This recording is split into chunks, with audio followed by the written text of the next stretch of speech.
Pour l'exercice 3 de notre objectif 39, ici il s'agissait de calculer, de donner le résultat sous la forme d'une fraction la plus simple possible. Notre premier calcul, c'était donc 15 sur 26 multiplié par 6. Si je dois donner le résultat sous la forme d'une fraction, ça veut dire que je ne vais pas faire la division.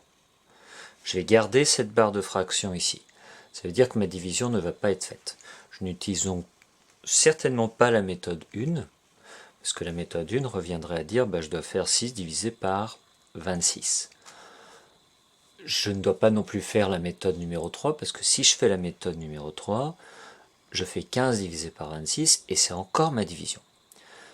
La seule méthode qui s'impose en ce cas-là, c'est la méthode 2, c'est-à-dire de commencer par la multiplication, multiplier le 15 avec le 6.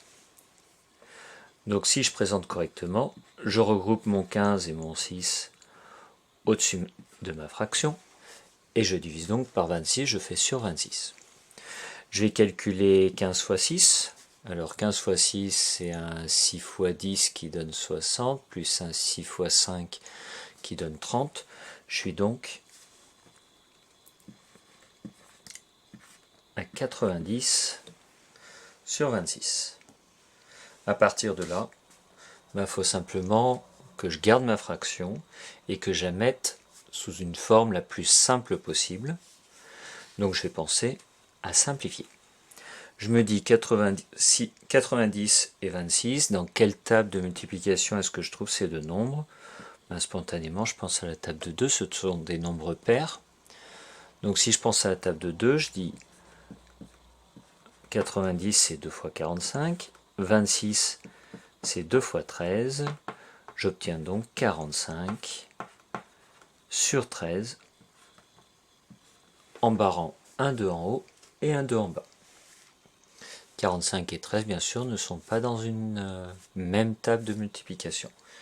Si on procède de la même manière pour les suivants, donc on a 5 sur 14 fois 12, là je regroupe mon 5 et mon 12 en haut de ma fraction pour faire ma multiplication, donc je les mets ensemble, 5 fois 12, 5 fois 12 c'est 5 fois 10 qui vaut 50, et 5 fois 2 qui vaut 10, 50 plus 10 ça fait 60. Là encore, je pense à simplifier, je me dis 60 et 14, quelle table de multiplication? Ils sont tous les deux pairs, je peux simplifier par 2. 60 c'est 2 fois 30, 14 c'est 2 fois 7. Il me reste donc 30 sur 7. Bien sûr, 30 n'étant pas dans la table de 7, j'ai terminé. Le dernier calcul, c'est 2 neuvièmes fois 21.